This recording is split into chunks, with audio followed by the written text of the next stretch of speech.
Jasmine! Saan na ba tong babaeng to? Jasmine! Oh my God. Ano nangyari sa'yo? Nagdaan ka muna ba sa pipitsuging department store at namili? Or by any chance, may nakasalubong kang 3 bulag na matatandang dalaga at binihisan ka ng ganyan? What is this? You look awful. Nakakadiri. Ano na naman ba to? Anong kalokohan na naman to? Miss Brilda, pasensya na po kayo ha, pero hindi po to kalokohan. Gabriel fell in love for me nung ganito pa yung itsura ko doon sa Leyte. Ayan o, ganito. Kaya sigurado ako kapag nakita niya ulit yung minahal niya na Jasmine, naku, babalikan ako doon. Really? Well, galingan mo ang pagpapakita, ha?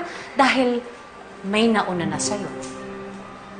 He has his eyes all over Destiny. Alam mo ba kung ano nangyari kagabi? Pumunta siya sa bahay, lasing na lasing, nagsisisigaw, I love you, Destiny! I love you! How romantic, no? Kaya, yung gimmick mong pagkabadoy na yan, masasayang yan kung hindi naman niya makikita. Dahil wala siya dito.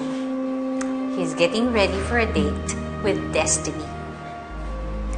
Kaya kung ako ikaw, gagawa ako ng paraan para hindi sila magkita. Up! But before you go, you have to change your OOTD. Otherwise, I will demote you to the janitress.